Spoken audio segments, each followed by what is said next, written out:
Kung dati fast food lang daw ang idinedeliver sa mga bahay-bahay, nakadalas ay mamantika at nakatataba. Abay ngayon, nauuso naman ang tinatawag na diet delivery service, kung saan ang lahat ng kakainin mo sa buong araw, i-deliver na sa iyo ng isang bagsakan. At dahil sinusukat ang bawat serving, bilang daw ang calories nito kaya hindi nakatataba. Wala rin daw sa kanilang menu ang mga putahing maaalat at mamantika. Kaya nga sa loob ng isang linggo, 2 to 3 pounds daw ang posibleng mabawas sa inyong timbang. Very important na i-measure natin maigi yung food natin so we can get the exact grammage para makuha natin yung desired calorie count. Ang diet delivery service na ito, bentang-benta raw sa aktres na si Era Madrigal. Thank you. Dahil daw sa kanyang hectic schedule, wala na raw oras si Era para maghanda pa ng sarili niyang mga healthy meal. Wala ka ng oras para magluto, ready na siya agad, and alam mong healthy yung kinakain mo, and exciting siya kasi the next day nilolook forward mo kung ano yung ulam na kakainin mo. Iba-iba siya. Hindi siya paulit-ulit. Kadalasan, 5 meal daw ang kasama sa package.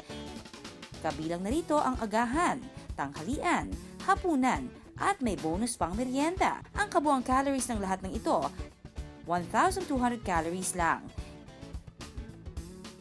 Yun nga lang, may kamahalan ang healthy diet delivery.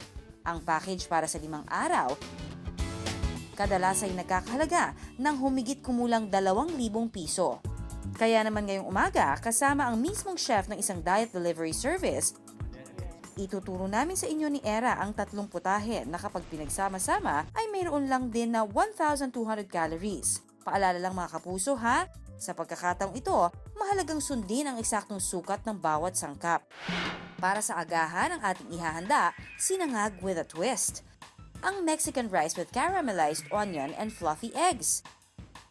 Ang mga sangkap, 2 kutsarang olive oil o canola oil, 2 kutsarita ng sibuyas at bawang na hiniwa,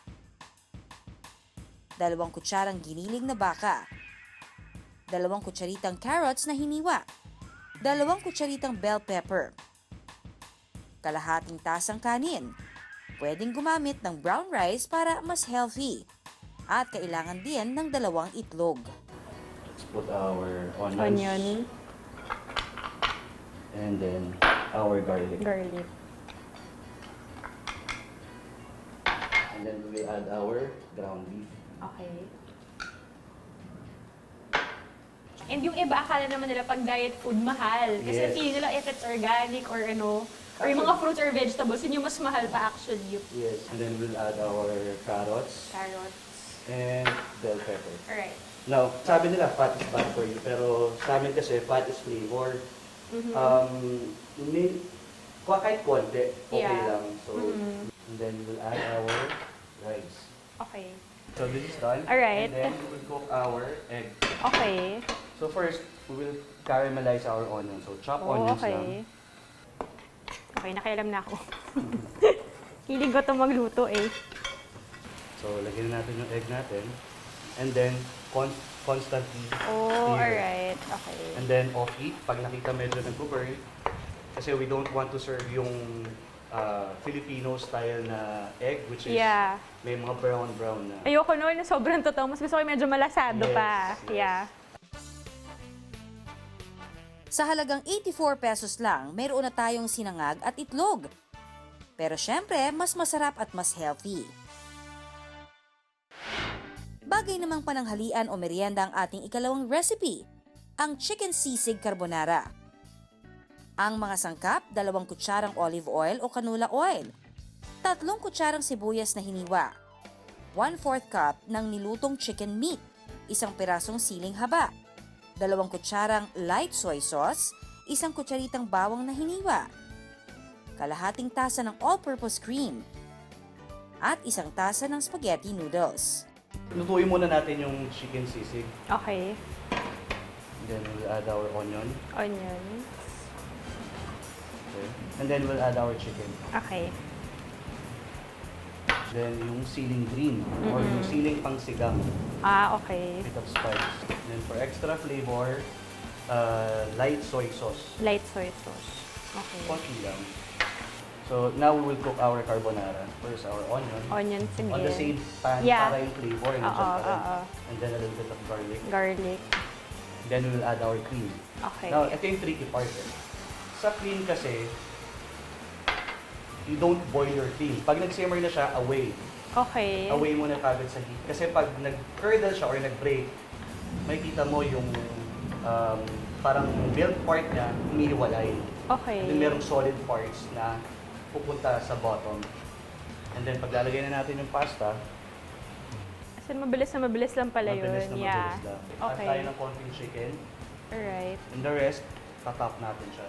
Oh, okay. Para humalo na yung flavor Yeah. niya. Ang kada serving ng ating chicken sisig carbonara, nasa 75 pesos lang.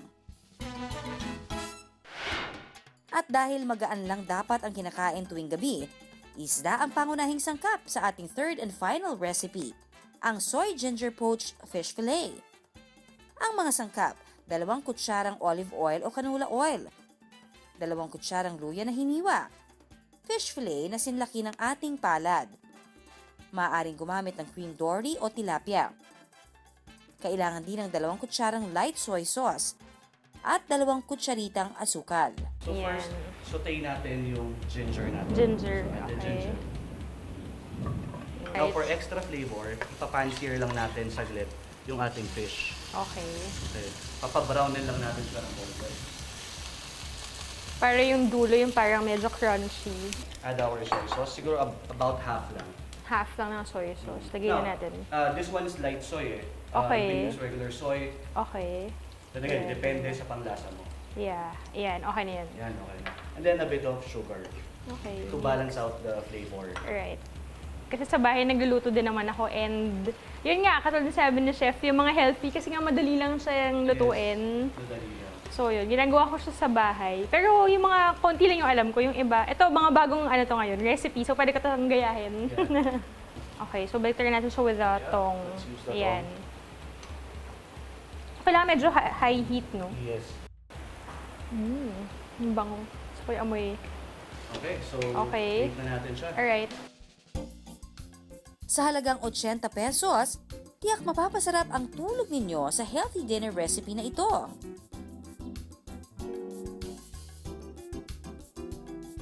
So guys, ito na yung niluto ko na soy ginger poached fish fillet. And yung mga niluto pa natin kanina, lahat yon yung breakfast, lunch, and dinner. 1,200 calories lang sa lahat. So, excited na ba kayo tikman? Tikman na natin.